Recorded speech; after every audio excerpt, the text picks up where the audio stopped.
falling too fast,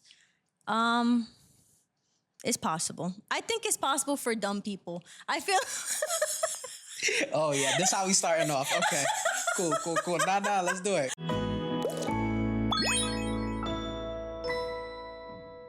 Hello, and welcome back to this week's episode of Yup to My App. I'm still Erica Star, and today I'm here with...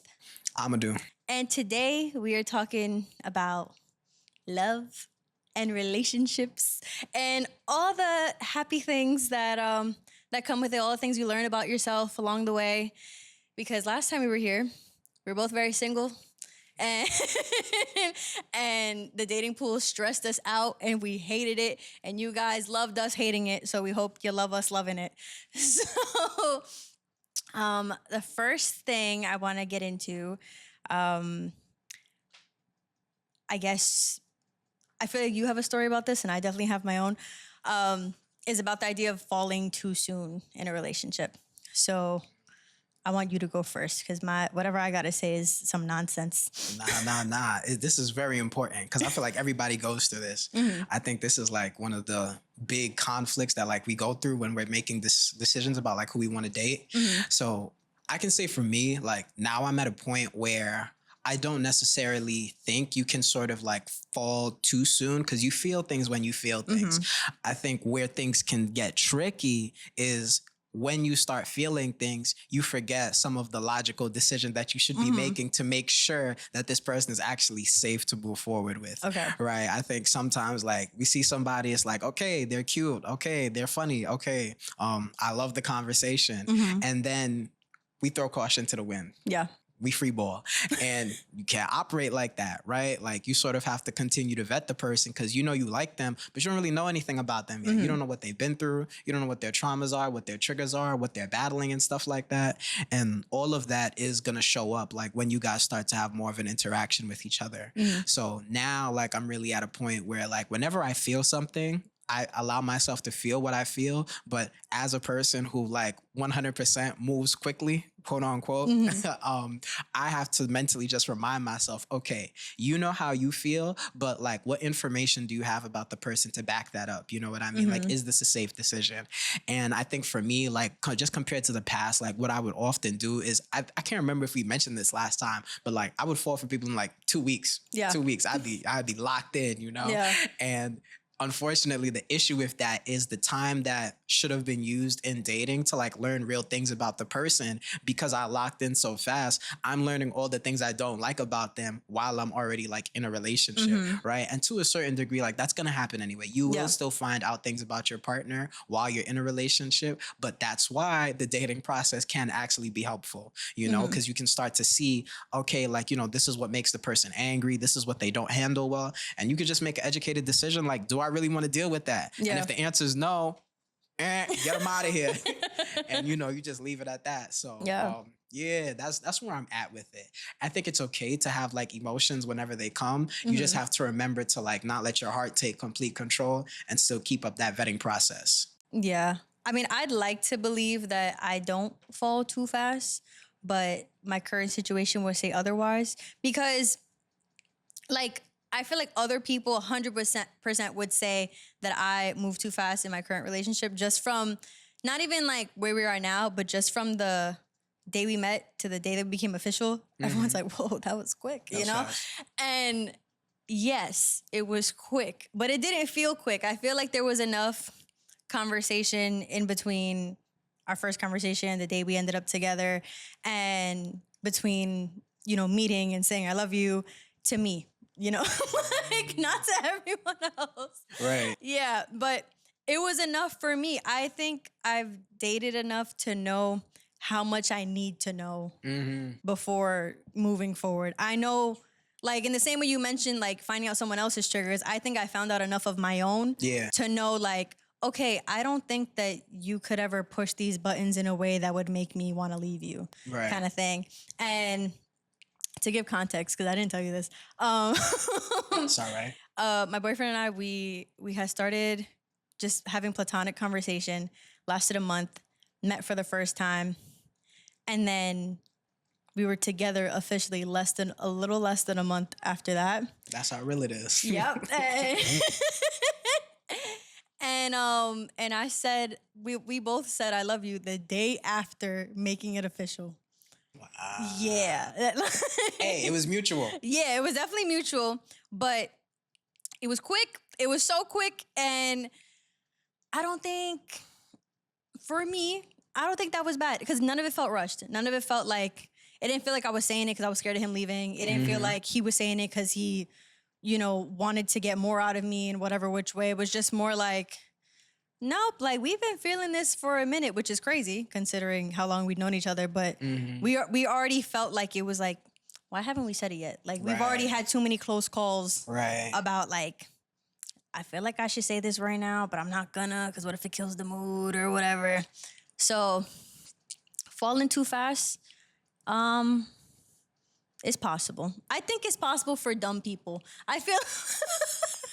Oh yeah, this how we starting off. Okay, cool. Nah, let's do it. No, like, because some people, they don't know what they're doing. And I'm not saying I know everything I'm doing, but I know enough. No, for sure. I feel like I definitely know some people who like to say that they're in love. And in the same way I said, oh, it's not fast to me, they say the same. And I'm like, no, that's fast for you. That's so for you, maybe I'm a hypocrite, but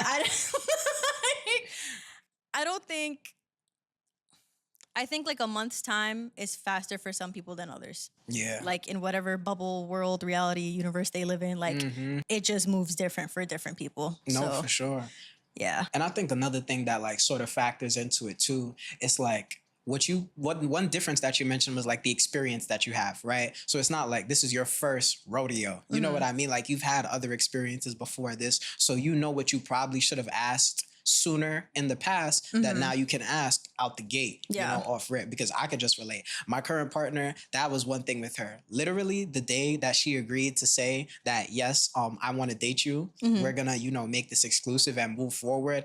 Out the gate, she just laid out everything that she wanted to know. She wanted to know how I felt about marriage, how I felt about kids. There was like nothing that was like a core to her that she wants to deal with that she didn't bring up. You know what I mean? So I think like you said, like if you're falling in love in a month and you want to say certain things in a month, but you don't even know like what's a deal breaker for you, what matters, then it's like, yes, 100% it's fast, But if you're very clear on like the type of life you want to live, how you operate, what you're willing to deal with, what you're not willing to deal with, like, are we doing this or are we not? You know what I mean? And let's just keep it like that.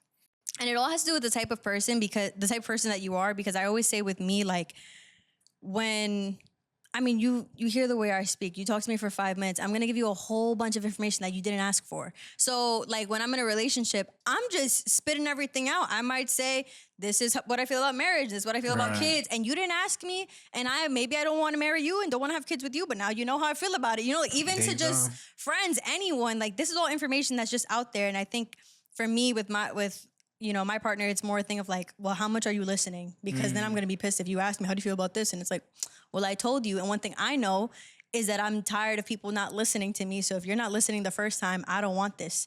So yeah, that's one thing my boyfriend has very much down packed. He's so good at listening, and you got to be if you're with me. So with that said, like one of my yaps to him, I was talking and I blurted out, and I knew what this implied, but it was part of me testing the waters, and the other part was me saying it probably sooner than I should have.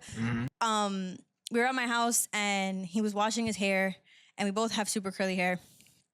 And I said something like, oh, like I was talking to one of my friends about you, blah, blah, blah. And then I had said that I told her, oh yeah, like the conditioner bill is going to be crazy or whatever. I'm not even going to lie to you. As soon as you said y'all both got curly, that's exactly what went into my mind. Glad you got to that. Yeah. So I told him that, but obviously also because I can't be with an idiot. He knew what that implied. Like it implied that at some point we'd be living together. He looked at me like, what? And immediately he said, okay, but how many kids would you want if you wanted kids? And at this point we were together maybe for like 3 weeks. At least he caught your drift. Yeah. And then we were both like, one, if the second one's a mistake, and we'll have it. And we were real. Like, whoa, like, cool, we're on the same page. And I think that was one of the first moments where we started casually talking about really serious things. And it was just smooth sailing from there. And even then, those conversations weren't had before, getting together and making things official. But I don't know. I feel like with some people, like, you know enough to, and I don't want to say assume because assuming's bad. Assuming's so bad. Very dangerous. Very dangerous in these streets. Yeah, but I don't know. I felt like we were on the same page about a lot, and made it this far and still on the same page. So I'm happy. There you go. So, something that I've been learning, being in a relationship and being in one after being single for a hot minute, is that there's two very different views of what commitment means, of what love means, of what effort means. And yeah, it's been a ride. So I want to know what that's been like for you. Yeah. So commitment, love, and effort. Yes, yes, yes. So this is so crazy to me because I remember I think maybe it was about 2 years ago, I started seeing crazy amounts of Sagittarius slander online. These brothers can't commit. They're going to mess your life up. Sagittarius this, Sagittarius that. And I'm just like, I'm such a caring man. What did I do to deserve this?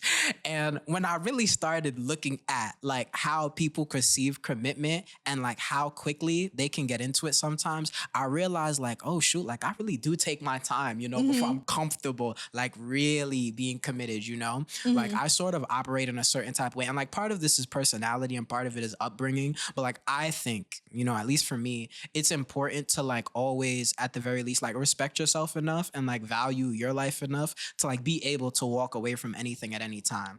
Not because you don't care about the person, not because this doesn't matter to you, but once you start compromising yourself as a regular practice in a relationship, it only sets the standard for things to get worse and worse and worse. So for me, I'm almost leaning towards an extreme in that regard because I'm super ready to just be oh yeah, nope, can't do it, out of here, But then that feeds into that, inability to commit, and you have to find a balance between it because on one hand, yes, you have your individuality to protect, but on another level, if you're willing to run away or jump ship every time something doesn't feel exactly the way that you want it to, you're not going to build anything with anybody, and I had to realize ultimately, what do I want for myself? You know what I mean? Am I going to keep doing this time after time, or am I going to learn how to decide okay, what is a situation that I can work with and really just sit here and really give myself to this wholeheartedly. So that's always one thing that I not only to myself, but to other men. I always tell them,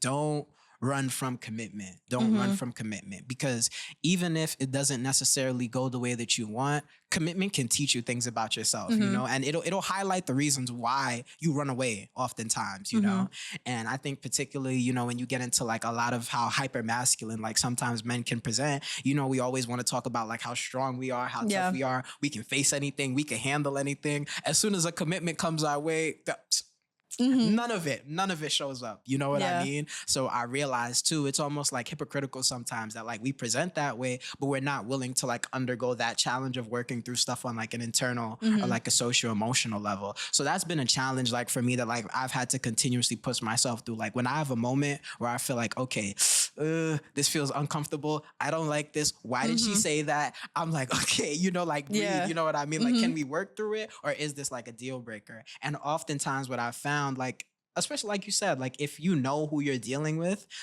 you can work through it. You can work through it, but you have to want to work through it. And even effort, I think the effort thing though, the effort comes down to what both people sort of value. Cause it's for me, I have my idea of effort, but my idea of effort oftentimes is sort of from a perspective of are you trying to make your own life better? That's the effort that I prioritize a lot. Because the way that I see it is if this is a relationship, we're supposed to be two whole individuals coming together to make a better thing, And if I'm constantly trying to, just work through things, improve myself, stay consistent with certain things, and you're not doing that at all of your time is dedicated to just worrying about me, worrying about the relationship. You don't have any time to pour into yourself. You know what I mean? And we're not going to show up as two wholes. And I can just speak for myself.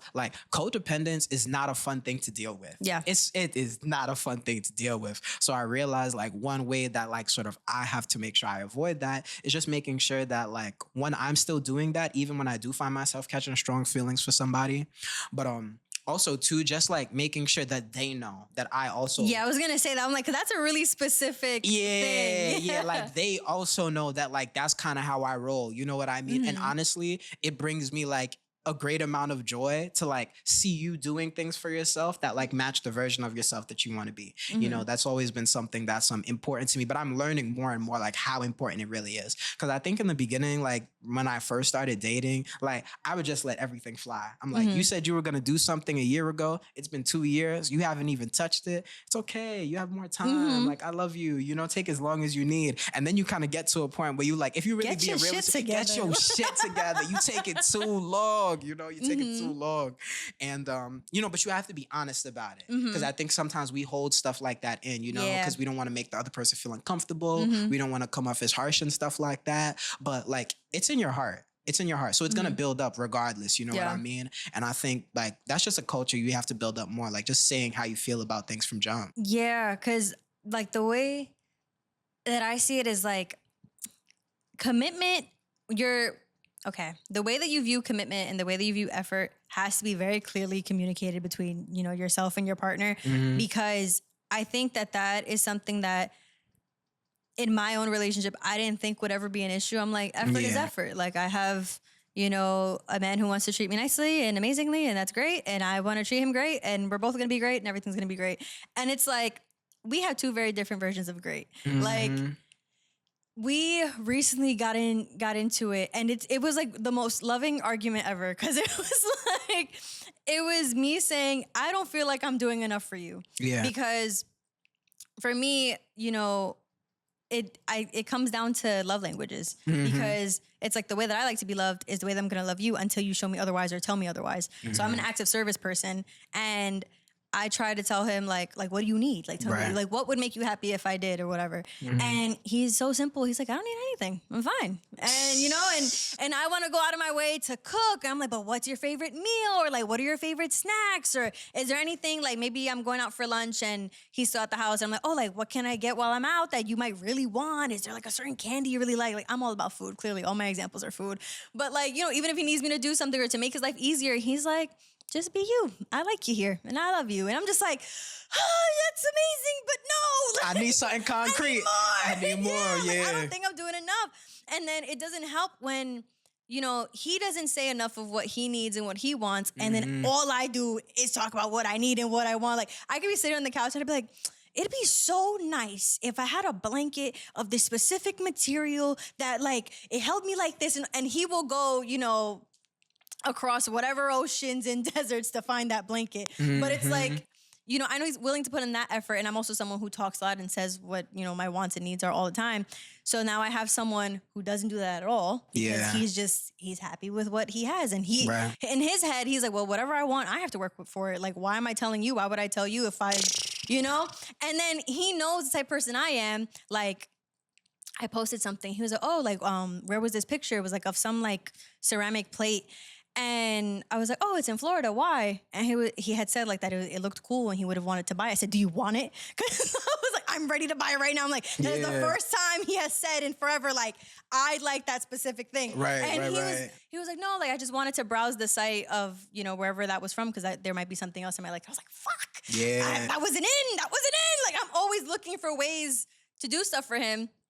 And because he's not expressing that enough, I get into moments where I'm like, well, what if you leave because you don't think I'm putting in enough effort? And he was like, but I do think you're putting in enough effort. I'm like, how? Yeah. Like, you're just betting on like me saying I love you, and that means I love you. I'm like, because if roles were reversed, that's not enough for me. Like, I want to prioritize what you need and what you want. Right. And that's our constant battle. Cause it's so wild you say that, because I'm thinking to myself like, damn, at first I thought it was a me thing, but I'm like, maybe a lot of brothers are struggling with this, because my shorty, she would black on me for that all the time. Let me not say black, because she wasn't like ever mean about it. But when it would come up in conversation, she would be very firm on the fact like, yo, like, you don't voice your needs. Like, you don't voice your wants really either. Bro, you know what I mean? I'm coming to him saying like, you know, you're not saying what you want, what you need, and I'm crying. Right. Like, I'm just like, just let me help you. Like, the whole reason we're together, because, you know, you said what you said about how, like, you know, you want her to work on herself and you work on yourself and together you're one amazing whole. And for me, it's like,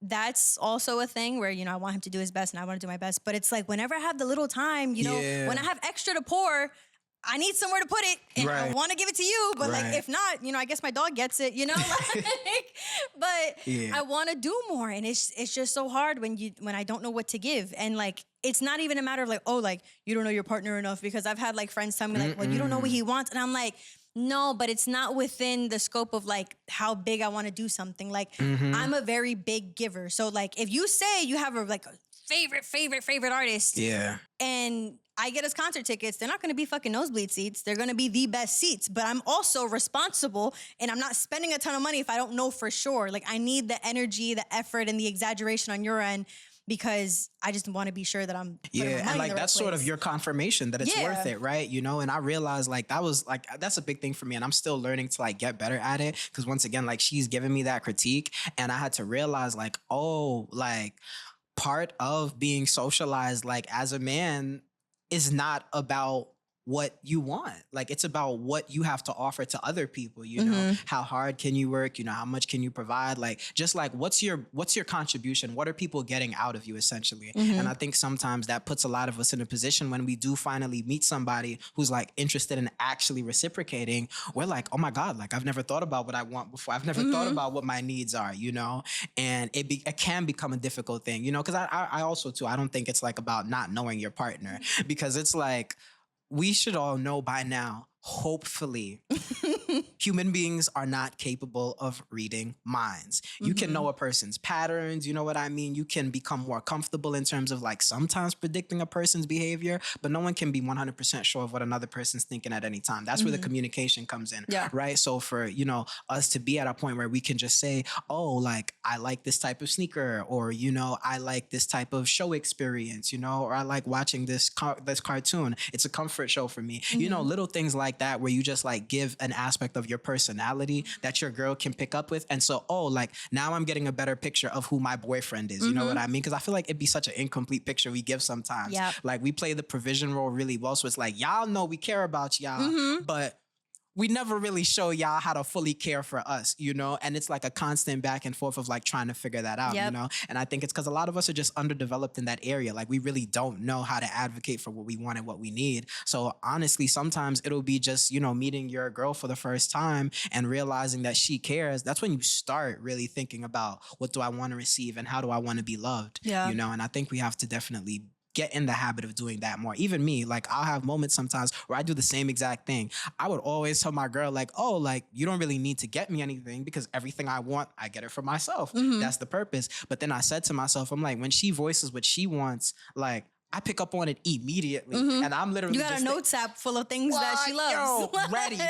ready. You know what I mean? So I'm like, I'm just waiting for the next opportunity I'm going to have to be able to like act on something that she's mentioned. I'm like, damn, like I wonder how it must feel to be on the other side and like have no information to go off of for me, It you sucks. know? That must suck. It sucks. That must suck, you know? So I'm like, all right, let me try to get in the habit of, even if it's just like a song that I like or an artist that I like, you know, like put stuff on her radar. Bro, so she can I have know a me. playlist on my phone of every song he's ever recommended me to listen. You have just to. because I want to You have have to. some kind of vibe and maybe pick up like, oh shit, 3 of these songs by the same artist. Let me do some more research. And I'm just like, why I gotta do? Just tell me you like this. Seriously, yeah. Why I gotta do the detective work? Like, it's just, I feel like part of it too has to do with the way that you were raised. Cause it's like, yeah, it's also, you know, the social things of being a man and being a woman. But for me, I grew up, I don't want to say spoiled, but my parents, anything I wanted, I got. Like, and the way that I was raised, it was like, you get anything you want for as long as your grades are good and you're a good kid and all that. And I was like, that's it? I just need to get hundreds and sure. So I feel like, you know, as like childlike as that example is like now as an adult, when I'm in a relationship, I'm like, okay, like I feel like for as long as I'm putting in the effort in a relationship and I'm showing that I love you and I'm showing all these things, that like, it's not crazy for, you know, you to pay for dinner. It's not crazy for you to do this extravagant thing for me. And I'm okay with receiving it because that's how I grew up. But like on the other end, like as a man, it's like, well, I could imagine myself as a guy kind of being like, should I be okay with her buying this thing for You me? could do Should all I of that even and still hint at not it? Like, deserve am I it. a bitch now? Like, I could see how all of that like gets all weird in your head, and I'm just like, no, you're with me now. Like, this is a nice time, you know? For sure, right? Like, we love you over here. Yeah, and I feel like that's such a hard thing to get through for guys, because it's like I said, like for me, that's always been easy. It's always been easy for me to talk about like even material things. Like that's, to me, it's weird. Like I like material things. What woman doesn't, you know? Yeah. But it's like they're not a big deal to me in the sense of like showing me your love. Like I don't need physical things, but if you got me that weird, funky, cool thing I saw in the TikTok shop, I'd be like, oh, should I have that now? It's so cool. Of course. And it's not a measure of how much you love me. It's not a measure of any of that to me. But I find it really odd that for some people it is. Well, I had a conversation with my coworker about that literally a couple weeks ago, you know, because she's just a little older than I am. I think in her like maybe around mid-30s. And I was just asking her like, what does she feel is different about like dating now compared to like when she was younger, you know, going to parties, socializing, stuff like that. Even just like that interaction, you know, of a guy approaching a girl, and in some cases even like a girl approaching a guy. And, you know, she said like the materialism of social media is definitely one of the things that really warped like how people view interactions, you know, because it almost makes you like hyper fixate on like only like the tangible types of interactions and none of the other like love exchanges that can exist outside of that, right? You know, because everybody's going on a trip, everybody's, you know, buying cars, you know, watches, clothes, you know, all of these like expensive grand gestures, and it's like that'll be highlighted, right? But some of the most like mundane, you know, like shoot, like we're just sitting in a park and we're having like one of the best days in our life. It's almost begins to like look down upon her. It's like, oh, like that's basic, you know, you shouldn't settle for that. And it's like, you know, like nah, like it depends on what y'all are doing with that time, you feel me? Because if that's like y'all genuine bonding time where you guys actually like build more of a connection with one another, that's priceless. That's priceless. Like that experience is gonna like sort of set the tone to like how you guys continue to feel and grow about each other, you know? So I think, yeah, like social media plays a big role in terms of like that fixation on materialism as a way of showing love. Granted, I'm not saying don't get your girl anything or not get your boyfriend anything. Like we all have things that, you know, we would appreciate or make us feel good. But, you know, I don't think that can sustain anything. And I can genuinely say, like, I worry just about like the foundation of relationships where like that's everybody's claim to fame. Yeah. Like if your biggest thing is like how much you spend on your girl and her biggest thing is like he buys me all of this stuff, I don't know. I just feel like there's stuff missing. Yeah. It's gross. And what you said before about like, you know, just going to a park and having the best day of your life, I think that, you know, I've always been that way where I'm like, oh, like I can do anything by myself and have a good time. I can sit at the pier. I can do this. I can do that. And it's true. I can have a great time. So then when I had started dating, I used to think like, okay, like a quick little date, like for someone I'm just meeting, like, oh, let's just go sit by the pier, or let's have a picnic, or let's do something just very simple. And I would realize I'm having the worst time of my life. I'm like, this is disgusting. I'm bored. And how can I be bored if I'm doing something that I like doing alone, and you're not making it better? Right. And something that's worth noting is like for people in relationships, when you do those little things, like you have to do it often because that's what makes it such a great time. Like, you know, me and my boyfriend have 1,000,001 inside jokes and we make everything fun. Yeah. Like just recently, I'm going to say it. So like, so before I go to bed, I get like this second wind. I'm like on 1,000. I'm just jumping. You get those nighttime zoomies? Oh my God. I can't. Matter of fact, go ahead. So we started playing this game. I don't know if I saw it online. Oh no, yeah, I did see it online. And I'll go 3, 2, 1, go. And we say the first word that comes to mind. And we just keep going until we find a word that makes sense. And I kid you not, that has made any boring time, whether we're sitting on the couch or laying in bed or just walking around, it has made it one of the most funniest, most hilarious experiences. And it's something it's our thing. It's between us. And it's something that if we didn't spend enough time like just together being bored, we wouldn't have been able to build things that make nothing fun. Right. You know? And I think that people always think that just comes, and it's like, no, it's two people willing to put an effort, and people underestimate how much effort you need to put into a relationship. When you're young, they just think that, oh, we're together and everything else is set. And it's like, no, you got to keep watering. You got to keep watering. But what was your beef with the nighttime zoomies? No, You know what it is. I'll be ready to sleep. That's really what it is. I'll be ready to sleep. And, you know, every once in a while, I'll have the patience and just the love in my heart to, you know, entertain, you know, for a few more hours. And other nights, I just be like, oh my God, I'm losing hours. I'm losing hours. And I'm watching the minutes go by. And I'm like, yeah, she's not stopping no would you time love soon. me if I was a worm? What? Oh my God. Anything. She's like, you're going to sleep? You sure you're going to bed? You tired? I'm not tired. I still hear you breathing. I still hear you breathing. You're breathing like you up. Like I'm not tired. I don't think I'm going to sleep anytime soon. Babe? We're all the same. Oh my God. And I would just think to myself, like, oh man, you know, granted, it's not an all the time thing, but there'll be times when it happens. I'm just like, wow, what a difference. What a difference. No. But I'm glad to know like that happens with multiple people because I really think like, oh my God, this is so wild. When I know he's tired and I'm really trying to like sucker him in, I'll start watching everything on my explore page on Instagram and I just put my phone in front of him like, oh, look, let's just watch videos. And then it's already 40 minutes in and we're just laughing. I'm like, Gotcha. Gotcha. Yeah. And then when I give up is when I turn over and I start playing Candy Crush. I'm like, all right, he needs to go to bed. Yeah. Oh my gosh. See, but all that stuff is boring when like, I think it's also extra boring when there's just an imbalance of like love altogether. Like, have you ever loved someone more than they loved you? Yeah. Like, how did that feel? One time. Yeah, okay, one time. We're going to clarify it just once. Oh, wait. Hold on. I got to be correct. I have to be correct. Yeah. I'll say once. Okay. Yeah. And yeah, it was draining, you know, from the perspective of like, but I think it was draining more so from a consideration aspect. It's sort of just realizing that like you're constantly thinking about the person and like how to make things easier for them, like how to accommodate them. And then like they'll just say or do certain things that let you know, oh, like you are not considering me the way that I'm considering you, you know? And it was definitely a rough situation because I think what made it difficult was like, I had boundaries. I really did have boundaries the first time. Like as soon as I realized, okay, like your attention is not like really with me like that. I'm like, great, let's clip it. We're good. Literally a summer passes. I'm chilling. I'm recovering beautifully.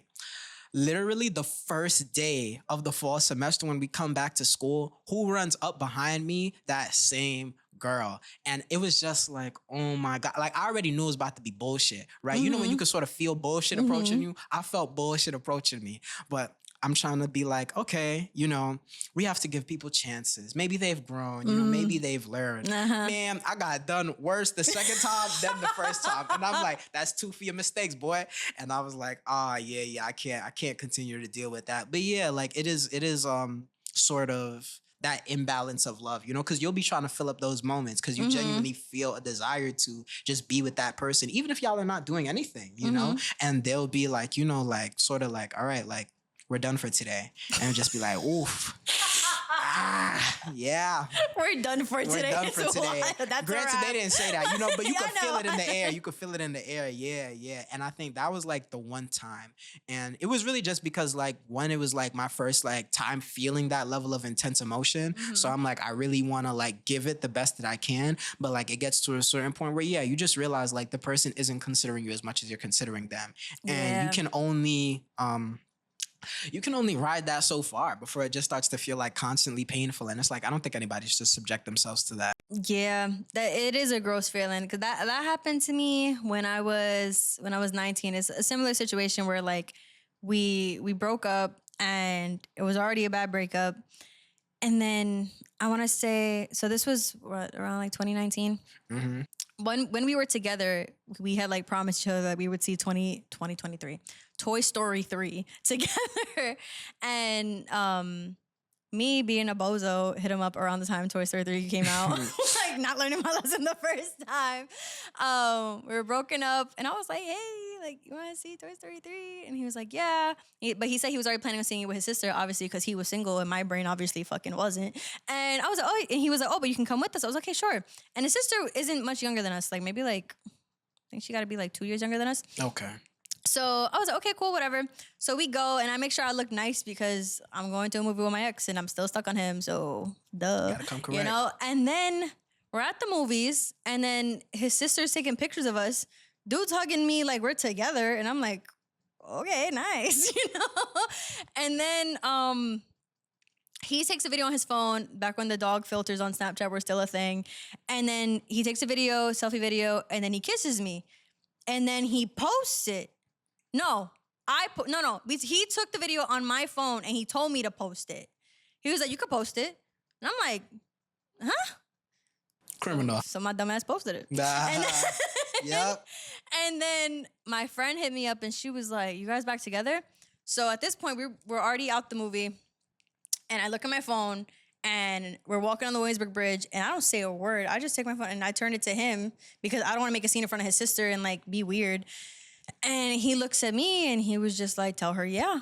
And I'm like, what kind of fuck shit is happening? Like, why am I accepting this? But we're back together. I'm back in a relationship. What the? No problem. My little 19-year-old brain was like, what is happening? No, for real. Yeah. And then one of my favorite holidays is July 4th. Not because of the America aspect, but just because fireworks, And so we hang out July 4th and I'm on 1,000 because I'm like red, white, and blue colored like head things or whatever. And I'm wearing all these super I just love a theme. I love a fucking theme. And I'm just excited to watch fireworks. And that was when they did it off the Brooklyn Bridge. So like we were able to sit at the Brooklyn Bridge and I never saw fireworks clearer than that. It was just so cool. I was so fucking pumped. And we have what I think is a great time. And then we walk all the way home because the trains were packed and we're both broke college kids who couldn't get an expensive ass Uber. Yeah. So we walk from downtown Brooklyn all the way to Williamsburg. Crazy. My feet start hurting. He piggybacks me home for like half the way. And I'm like, oh, this is so cute. This is so nice, that's right? a vibe. Yeah, I can't hate on that. It was just nice. And then 2 or 3 days later, I'm a softie in relationships. I was here writing on color-coded popsicle sticks, different budgeted dates and stuff. So like the cheapest date was green and the next up was orange, next up was blue. So that if ever we were bored and we had a certain budget, we just pick a popsicle stick and that's where we go on a date. I'm in the middle of making the cutest fucking shit ever. And I get a text. You creative. I'm so creative. You creative. Listen, I was Pinterest before Pinterest. And like I was being so cute. And then I get a text saying like, we need to talk. And I was like, what the fuck? So then I'm like, I need to see this shit in person. I need to hear this in person. I don't know what he's going to say, but I'm assuming the worst. And we meet up and he breaks up with me. And what's it called? I'm crying, wah, wah, wah. And then I ask him, like, when did he know?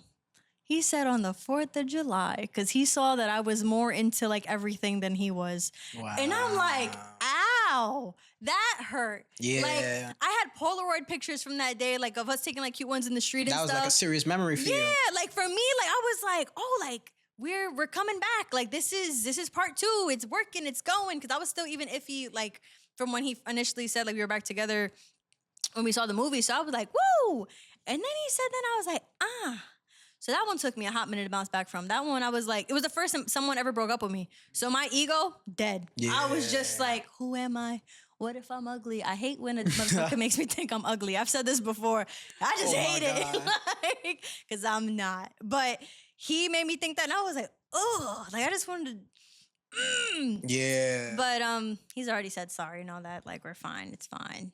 But 19-year-old me hates him. That was It's so funny. I wonder what it is about like spinning back with that extra audacity. It's crazy because that was the same thing for me. Like literally. Like she came up to you. She came up to me. And not only that though, like it mirrors your situation like even further. Cause I remember like the day after, like we texted when we both got back home. Cause she sort of just like basically wanted to say like, yeah, like let's run it back. You know, like I've learned my lesson. I really want to take this serious. So I said, okay. Literally the next day after that, she came in like bright energy. I'm sitting down at the table with my mans playing dominoes. She puts her bag on the table right next to us and just sits in my lap. Literally, everybody's eyes go up at the same time. Of course, one of my mans gonna make it hot. He's gonna be like, oh, what's this? She's like, what does it look like? And I was like, oh, mind you, in my mind, I'm like, when did we confirm this? But but I'm not gonna mess up the energy, you feel me? Because this is how I wanted you to act last year. If you better late than never. And it was like, it ended in a similar way, like sort of just realizing like that none of the habits have really changed like that. And like we didn't take things, you know, to the same level of like seriousness, you know? But it was definitely like, oh wow, like for all of that, like you could have just stayed where you was at. Like, get away from me, you know? Nah, you want to come like as if you've, you know, changed, you know? So I'm just like, yeah, like it really added to that aspect of me that's like, yeah, like after you go through certain things with someone, just cut it. Just cut it, Yeah. you know? I'm not going to say people don't change, but just because people do undergo certain changes, it doesn't mean you have to take them back, you know? Like let them save those changes for another person who hasn't had, you know, a negative experience with them. Maybe it'll work out, right? Because I think sometimes like when people know they've already been able to get away with certain things with you, they never forget that privilege. They never forget that privilege. So even if they do come back claiming that, you know, they're going to be better, operate in a better way, they haven't let go of what they were able to get away with the last time. For real. There's still some of that lingering. Yep. And that was just hitting. That was good stuff. One It's thing real I will life. say though, like if you are gonna take an ex back and they say that they've changed, I just think that the change period cannot be less than 5 years. Like I think that no, I'm serious. Like like I think they have to be a completely new person. Like I think they need a whole new set of like core experiences outside of you okay. before coming back, so that it truly is a new person, and that way they won't. I would hope at least that they won't have that feeling that you just mentioned of like, oh, like I had this privilege to get over with this with you before. Because at the same time, like, you know, the person they're coming back to is also a completely different person, and they could be on some like, I'm not playing that shit this time, and I, you know, actually be taken seriously. Because if it's just like 6 months or something, it's like we haven't even gone through a whole cycle of holidays yet. Like I was just with you last Christmas, you're the same girl, you know? Like That's real. So Okay. if you want to do that, I would say give it 5 years and probably still don't do it. Like it's just very rare. Don't do that shit. Like some people don't deserve to even be thought of after the breakup. I know too many stories. It ran its course. Yeah, it's already decomposed. Let it go. But in the vein of like, you know, coming back, has anyone ever chosen you after choosing everyone else?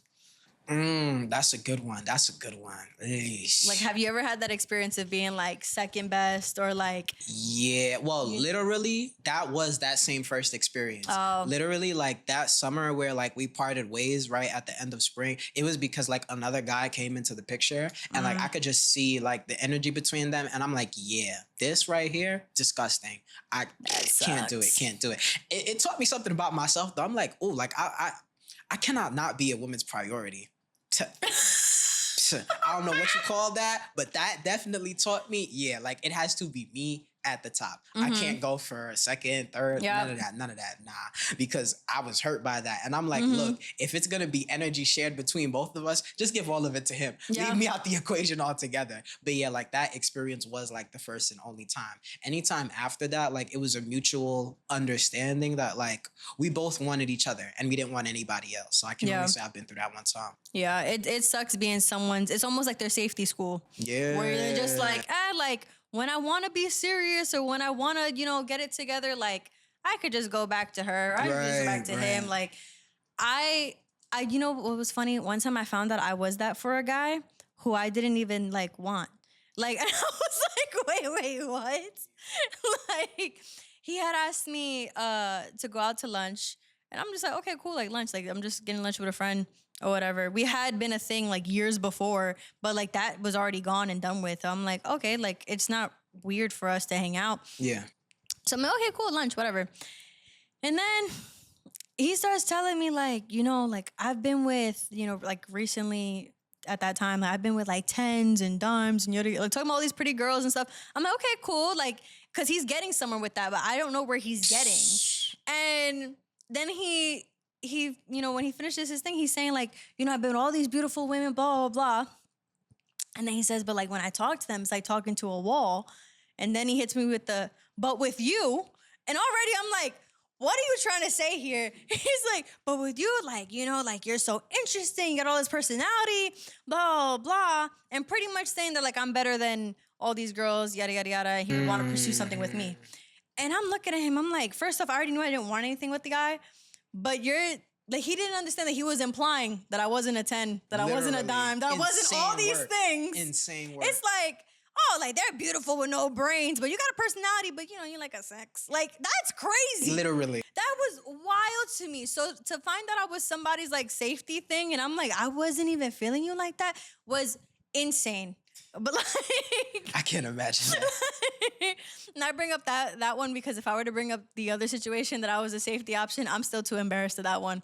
That story needs to simmer for like 2 more years before I could be like, yeah, I was second, because I was an idiot for that one. Sis, honestly, some stuff you just got to take it to the grave. Nah, see, I'm not Some like stuff that, you just though. got to take it. What? I like telling everything, because what if there's another stupid girl who needs to hear my story to find out that she's an idiot? You know what? We need more people like you in the world.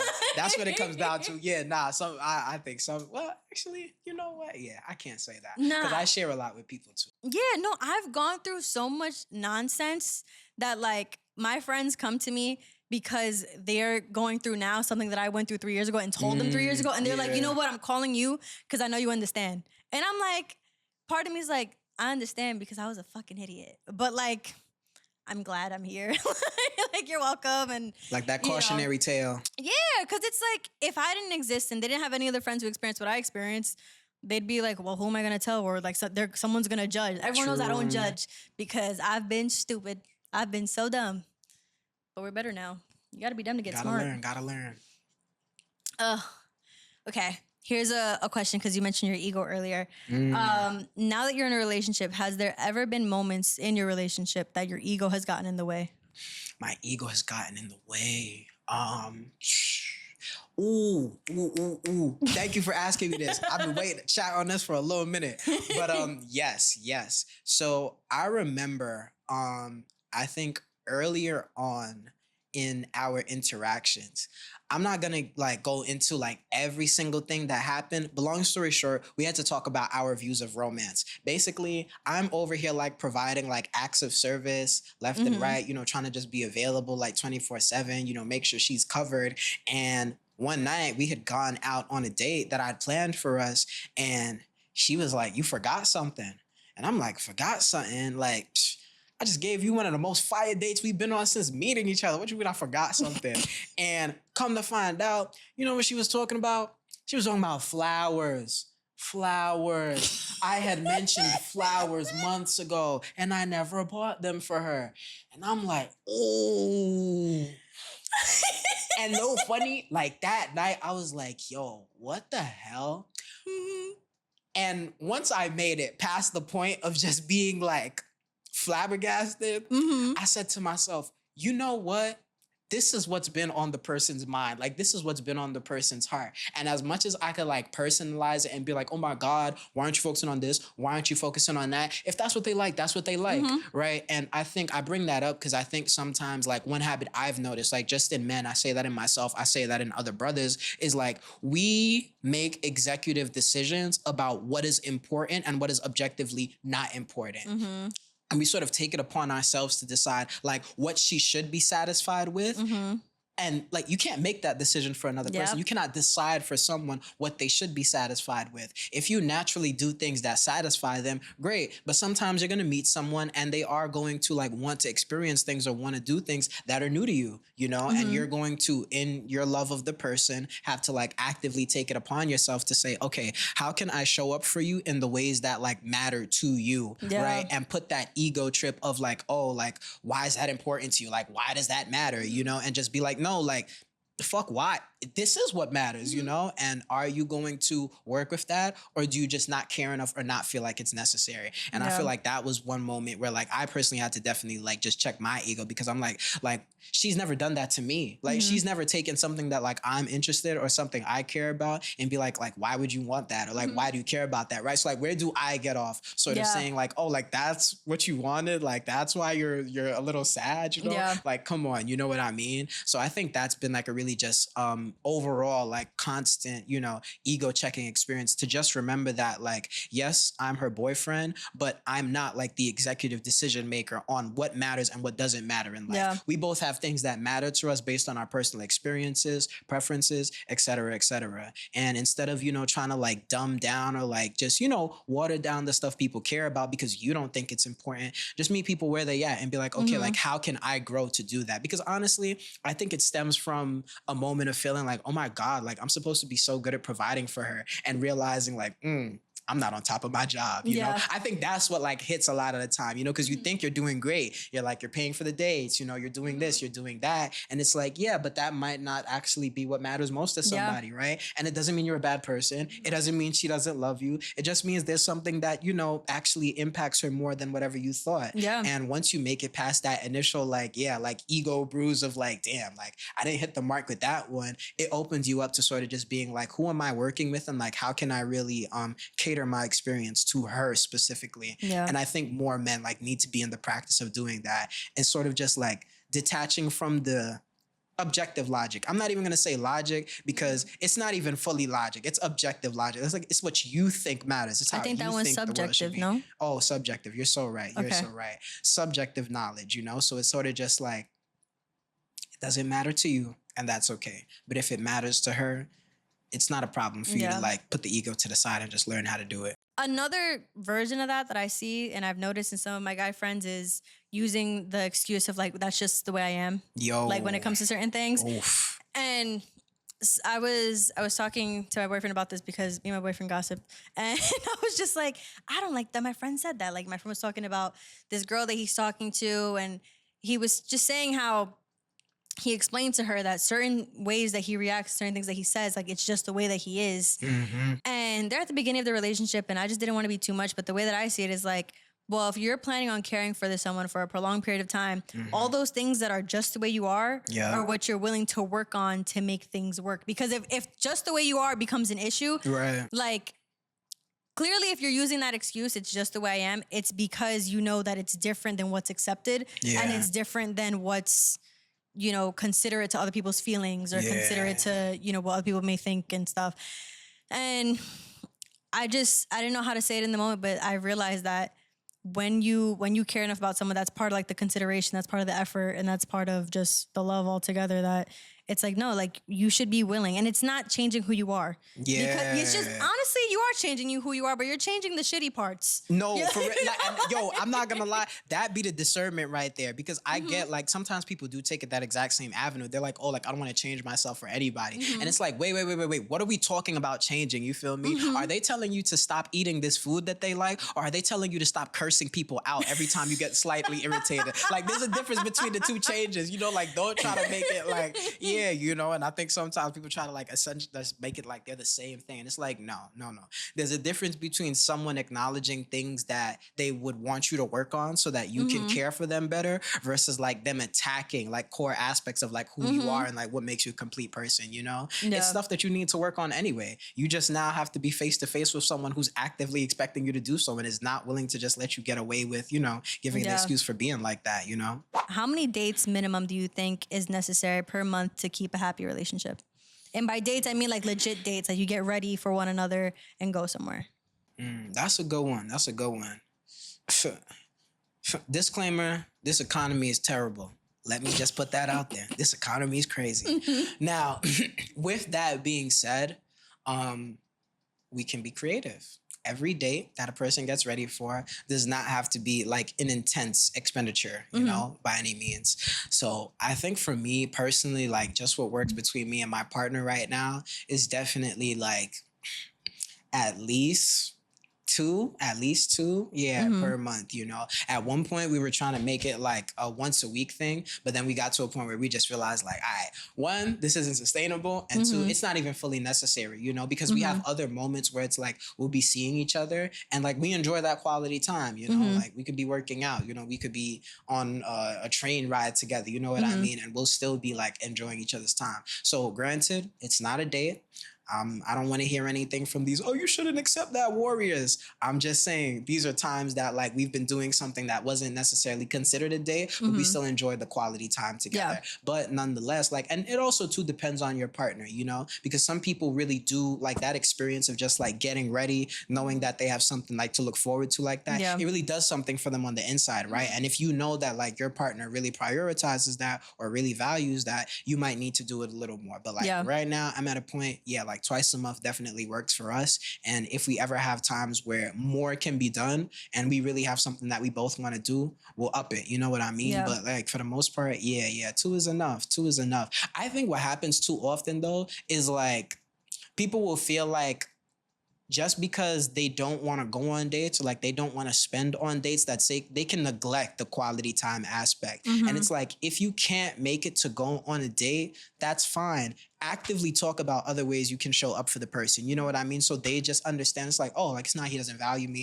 It's not that he doesn't care. It's just not the most optimal thing for him right now. But he is willing to work with me, you know? I think sometimes like if brothers don't want to take a woman on a date, either because they're not interested enough to do it or because they don't want to spend their money that way, sure, whatever. You know what I mean? But if you're not looking for an alternative, you just don't care that much. And if you don't want to look for an alternative to like meet that need of the person, you can find someone else. You can find someone else. No, even for me, I think that 2 is a lot just because being busy in life and stuff. Yeah, but exactly. Like for my relationship, we do minimum 1. But part of it too is because for me, I like my dates to be like all day affairs. Like That's real. We're getting lunch and then we're gonna do something cute, maybe at a little park and get dinner, and then we might go out at night. Like I want to do the whole thing. I want to juice out the whole day. I like enjoy the sun, enjoy the nighttime, walk around, and all that. But we do that because like we see each other, I want to say like 15 days out of every month. And it's because like, you know, he's staying over at my place and then they'll be here for like a week at the beginning, a week at the end. But even then, like we're already experiencing that thing that you feel, well, that at least I've heard really couples complain about, like once they move in together, it's like, we don't go out anymore. Yeah. We've already felt that. But just because we're both super busy, like I'm locked in on my computer, he's on his laptop, and we're both always working. And it's like, the only time we really like see each other is when we go to the gym and when we eat lunch together, when we eat dinner. But it's like we're still focusing on another, you know, priority, which is eating or working out or whatever. And from the beginning, we were both super aware that like that doesn't count as seeing each other. Like it's not a date. And as much as, you know, maybe having fun, like I know that I need the whole like getting ready and stuff because I like knowing that like you got all cute for me. And you know what that reminds me of? That just reminds me of like one of the marriage tips that I just find circulating. Sometimes I have to just tune out like all of the relationship stuff on social media because it just gets overwhelming sometimes. But like one thing I can definitely say that I think is helpful, like just that idea of continuing to like date your partner. And I think a lot of times like stuff like that, like with the example of like letting yourself go, it'll hit sometimes not even just so much because of the image of it, but more so because like you were actively doing it before, right? So it was something that like I looked forward to, or that was like a given between the, you know, relationship between us. So that was just something we did, you know, and it's sort of just feeling like, yeah, like you're comfortable now. So a lot of the things you did to like get the person, which you actively did because you wanted them to see you in a certain light, now you just feel like it doesn't matter anymore, you know? And it's like, it's not necessarily a superficial thing. It's like you were putting effort into it before and we both know why you were doing that, right? So it's like put in enough to keep me, like, you know what I mean? Like I if I was attracted to you or wanted to be with you for certain reasons, you know, don't toss those reasons out the window essentially, you know? So I get where you're coming from with that. Yeah. And I don't know. I think that another super random, like going back to just dealing with toxic relationships and then like being in a good one, one random thing that was like a relief with my boyfriend now, because I'm just thinking about this, like just, I want to say like 2 years ago, I finally made it a thing to like always look my best whenever I'm like leaving the house to hang out with anyone. Because before it would be like, okay, if I'm hanging out with a guy, I'm going to look great. But if I'm hanging out with the girls, or if I'm hanging out with my guy friends, I'm just going to be like, okay looking. And I'm just like, no, like I want to put in enough effort to look great all the time. I want to be able to run into anyone at any time and get a fucking job opportunity or something. Like I just want to look so presentable at any given moment, at least when I'm out, not grocery shopping or going to the deli, you know, I'd look crazy. But but anytime that I'm out somewhere, like I'm very much okay with being the overdressed friend. Because I I never judge my overdressed friends. I'm just like, whoa, they have their shit together all the time. I might judge the always underdressed friend. They stick out a little more than the overdressed one. And so I'm like, if I had to be one or the other, I'd rather always be the overdressed friend. And so that's been a thing that like I've just been practicing over the past 2 years. And one issue that I've always had is like anytime I like get dressed and look nice to go out with someone who isn't the guy that I'm talking to at the moment, and they see me getting ready and they're like, like you look really nice. Like who are you seeing? And I'm like, you gotta be fucking kidding me. No, for I real. can't just like look good in the wild. Like what is the problem? And then with my boyfriend now, he's like, send me a picture. Show me how you did your makeup. Let me see your curls. And he's That's just like real. That's amping me real. up and stuff. And it doesn't matter who I'm seeing. I could be going to work. I could be seeing guy friends. I could be seeing girlfriends. I could just be taking a walk and I just happen to look nice. And he's just like, that's my woman. Yeah. Beautiful, amazing, 10 out of 10. And it's one of those weird things that I've noticed that when I tell other people about it, they're like, guys are like that. And I'm like, yes, it's disgusting. Like they don't. And I don't even think it's a thing about not trusting me because I've been great. I just think it's an insecurity thing. Because I'm like, why are you upset that your girl looks good? Yeah. Make it make sense. Make it make sense. Yeah, that's funny. My partner, she definitely told me she also had a similar experience, like in the past with other dudes, like in that same vein of like, oh, like you're not around me, so it's like why you put it in all this effort, And yeah, like I think it does come down to an insecurity thing because I just can't imagine like why it would bother you, right? Yeah. Like if anything, like. You should be pleased, like this is the person that you're committed to, but I think it's like feeling like, oh my God, like I have to keep all of her beauty to myself, Yeah. and it's like, nah, that's weird, like we shouldn't let the possessiveness like get to that type of level, it's not healthy. And I'm not gonna lie, I've had my own toxic moments, and it definitely comes from insecurity because, like, one time he sent me a little fit check before he went to hang out, Yeah. and he was hanging out with one of his female friends. Yeah. And like in my head, I'm like, why the fuck am I getting mad? Like I've definitely hung out with guy friends before while with him, and he hasn't said a fucking word. And I didn't say anything to him when he did this, but he sent me a little video, and he wore a jacket that he hadn't worn in a while.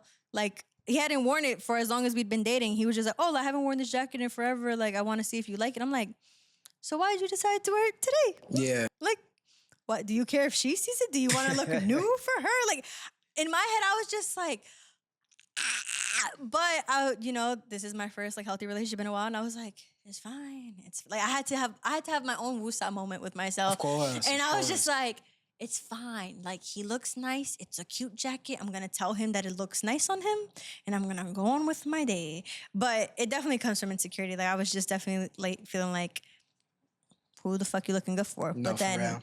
I've also heard the horror stories from people in my own family who've been that way, who, whose men have left them because they're like that and don't know how to deal with having a handsome man on their arm. So I was like, you know what? Not trying to repeat that. Not at all. Clip it now. Yeah. Clip it now. This one's a controversial-ish question, Ooh. but because sometimes I catch myself using these words and I'm like, do you believe in high-value men and women? I have to take a breath. Hold on. Yeah. Okay. All right. So, once upon a time, I too made the error of falling into that trap of, like this thing of like high value men. And I sort of put it now in the same vein as like a alpha male. That sort of type of rhetoric of like sort of like an ideal, an exemplary type of man. But and what made it like that before is because like there'd be certain qualities, that I think tend to be glamorized like in men, like if he's very protective, if he's very honest, if he's focused on his career, his education, you know what I mean? He's not, in all of these women's DMs, he puts himself together well. Like those things make the picture of what oftentimes is labeled a high value man. But the issue with it is that like, it begs the question, it's like, one, like, what makes a man, you know what I mean? And to what point does that type of like language just start to become detrimental? Because now we're sort of saying like, if you don't fall into these categories, you're not a high value man. And what about the brothers who for one reason or another don't live up to those standards? we cannot just decide that they're low value. You know what I mean? Like, it's not anybody's place to sort of say that. So I think when I started thinking about it and granted too, like, this was one of those things where I had to really just like distance myself from it, because some people would consider me that way. They'd be like, oh, like, you know, like he's a high value man, or like, you know, like he's an exemplary brother. And it feels good when like you're being praised for having those qualities. But then when you realize like what it's doing to you on an internal level, you want to keep that title, you want to keep that privilege, you know? So you start to like fixate almost on keeping up these aspects of like the masculine performance, and it distances you, you know, from being authentic, from being honest, from showing vulnerability, you know, from being honest about the ways in which you just don't care about the image, you know? And I think we already have a problem with too many men just feeling like a performance is more important than being who they really are. So it's like this language doesn't make the situation any better, you know? Yeah. And I think we're better off just saying these are the traits that we appreciate in people. Like, these are just things we appreciate as a people, instead of like a high value, low value, you know, because it starts to, you know, like you start to talk as if like you can make judgments that like you're not equipped to make. You know what I mean? You can't be the decider of that. Just say what you like, what you prefer, leave it at that, you know, but don't put this like inherent label of what's a, you know, top class and what's a low class. You know, it's egotistical. Yeah, I think you explained well what my battle is with those terms, because it's not that, it's going to sound weird the way I'm saying it, but it's not that high value men and women don't exist. And by that, I just mean men and women with the qualities that fit within those categories. But it's just like, it's what it does to people, like you said, who just lack certain parts of whatever that is. And because it's almost like you can't praise someone without shitting on somebody else. Exactly. Like that's what it is. Because the times that I found myself saying it, it goes back to what you said, where it's like, no, I'm literally just explaining or describing a good person. You know, like, that's always what it comes down to. Like, you just like healthy people. Yeah, and you know, but even then, people have different definitions of what a high value man, you know, high value woman is. So that's when we get subjective again, and then it's like, okay, that's what you think it is. Like, I had a friend who had friends who said like, why would you date that guy? Like, you should only be dating high value men. And then it was crazy because that guy at the time, for what we knew, was a great guy. And, you know, he... For what we knew. Yeah, for what we knew at the time. That's real. Was a great guy. And even I was like, what the fuck are your friends on? Like, that's so mean. Why would they say that? But it's because their, you know, image of a high value man was a whole bunch of other things. And it's just... people who use the term and like overly use it and only look for that, like they say like, oh, what's your type? I have a high value man. It's like, okay, I know what kind of woman you are. Oh, for real? Yeah. So yeah, you explained it exactly, you know, how I felt it, because I couldn't have explained it better. I would have just been using the terms and being like, but a high value person is this, but they say this, and I would have been a fucking mess. So I appreciate you for that. Just let it go. Just let it go altogether. So to end on a very nice and sweet note, what does being with the right person feel like? What does being with the right person feel like? Sugar and rainbows. Yeah, ideally. But, you know, sometimes, honestly, what I'm picking up more and more now is like, sometimes being with the right person is, yeah, like there is the sugars and rainbows feeling, but it's also like feeling very like safe and comfortable to work through the bad things. Like, one of the biggest things like I've picked up on, just as far as like understanding how I understand relationships, you know, it's like those good moments or those fun moments in terms of like the dates, to the FaceTime calls, you know, the laughs together, the shared interests, you know, all of those types of things. Like, you can have that with a lot of people. Like, sometimes we have that with our friends a lot of times, you know? So it's like those things are good, but you can have those with a lot of people. I think on the other hand, finding people who you can safely go through conflict with, like, that's rare. That's rare. Like, you know, I've experienced people who, when there's a disagreement, they curse. Like, they just get like outrightly angry. I've met people who they do the stonewalling thing. They just don't talk to you. You know what I mean? Some people, like, they try to make you jealous. You know, it's like, we have any disagreement, oh yeah, I'll be doing this and this. I'll talk to you later, you know? Yeah. And it's like, damn, you know, we're going through a rough patch right now, and you feel the need to rub it in my face like the other stuff you're gonna do, you know, it's kind of just like, okay, you know? And so sometimes it can be just a means of like taking your mind off the moment, but I think sometimes it is used maliciously, you know, like if you only go to these places when we're going through a rough patch, like you never engage in this type of activity when we're cool, I'm raising my eyebrow. But yeah, like I think that's been, at least for me, like a big indicator of like how I'm dealing with the right person. Like the stuff that's hard for me to admit about myself, or the stuff that I'm sort of worried about like just going through because it might cause conflict. How do I feel going through that with you? Like, am I afraid to bring stuff up, or do I know that regardless of what I say, it's going to be met with love? Like it's going to be met with acceptance, you know? So there's that aspect of it. Also just being very happy with like not doing anything specific, right? Like people who I don't feel the need to like fill space with, we can just like be, you know, like that's one thing I appreciate greatly about my current partner. We go on dates, but we could have like not gone on a date in weeks and still have like many memorable moments together, you know? So it doesn't matter what we're doing. And I appreciate that a lot, you know, because it lets me know that like, no matter what happens, I genuinely enjoy your presence. You know what I mean? Like if I had to choose, I would willingly choose to be around you, you know? Yeah. And I saw, I'll never forget, there was this conversation one time, one of my mans, we were in the car with, I want to say, another guy who we went to school with, and he had just gotten into a relationship not too long ago. And I just remember like the situation being so funny because that brother who went to school with us, he was telling us about like some experiences he's going through with his girl at the moment. And my bro, he asked him, he's like, do you like her? And then he says, of course, I love my girl. And then he looks at him dead in the face again and he says, but do you like her? And it was just like, there was like, the car was just like dead silent.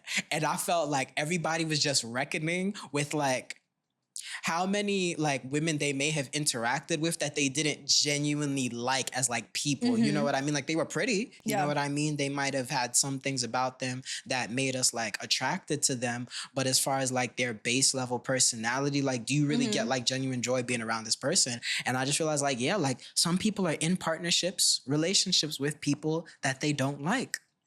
Some people are in marriages with people that they don't like. I'm going to leave that there. But yeah, it's like, yeah, I think that for me, that's some of the indicators I can say come with being the right person, like being safe to navigate conflict and being able to enjoy yourself regardless of, you know, any external things or like what's going on, you know? Yeah.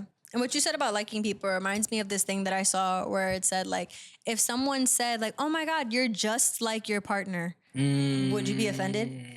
Ooh, it's like that's real. Yeah, that's real. But the thing you said before where it's like, you know, you can find all these things that you're looking for in a partner in your friends and like you got to find, you know, what the difference is. I think that one thing in what you said about like conflict resolution is like, that's one of the most important things I think when being in a relationship, because, you know, I need my partner and I to know how to resolve things in a super efficient and effective way.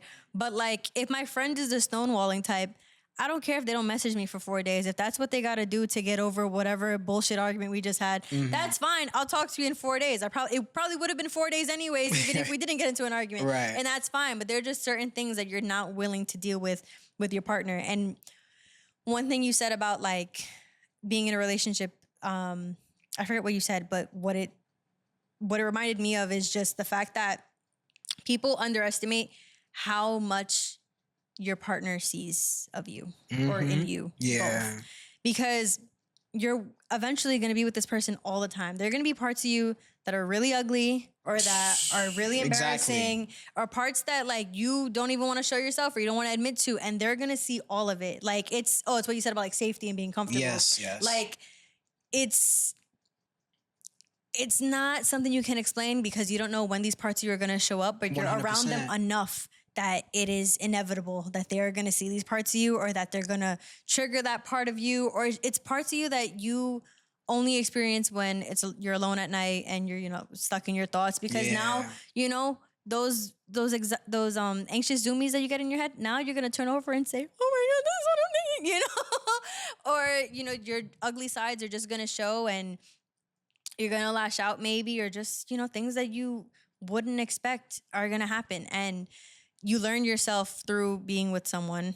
I mean, even though that sucks, but as much as you have to learn yourself while being single and before committing to a relationship, you also have to be okay with learning yourself while in a relationship. And you have to be with someone who's just as okay with learning you in the relationship. That's such a word. I remember, like, I think, who was it that I saw that? I can't remember if it was, oh, okay.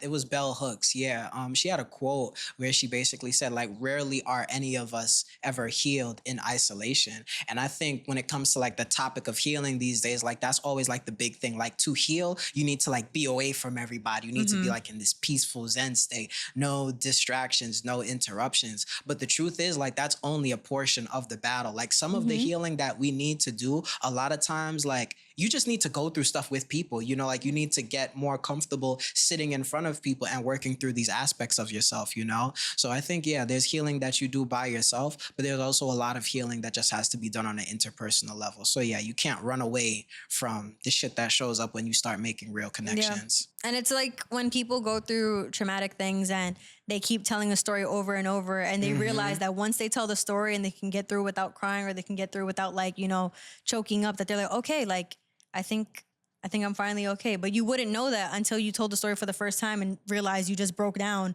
and you thought you were okay with it for the past 10 years. Yeah. It's like, it's stuff like that. And I think people can say all they want, like, I was born alone, I'll die alone. But it's like, we all need people. And no one wants to admit that. Even though it is the time shown truth. Yeah. Yeah. But I think that's a nice little note to leave you guys with. Do you have any last words for those listening and watching? Sure. Yeah. Fight the patriarchy, love each other, be accountable. Good luck, y'all. What do I got? I don't know. I feel like I said enough in this podcast. I'm going to leave you with the usual live, laugh, love. If you're not doing one of the three, then what are you doing? Thank you for watching. Thank you for listening. Please like, comment, and subscribe. I need the subs. Tell a friend to tell a friend to tell a friend to sub so that I can get monetized and I can quit my job and I can make more content for you guys and you get more of this. So yeah, trying to think if there's absolutely anything else. I don't think so. Bye. I will see you guys next week, and have an amazing, beautiful morning, afternoon, evening, whenever the heck you're watching this kind of day. Okay, bye.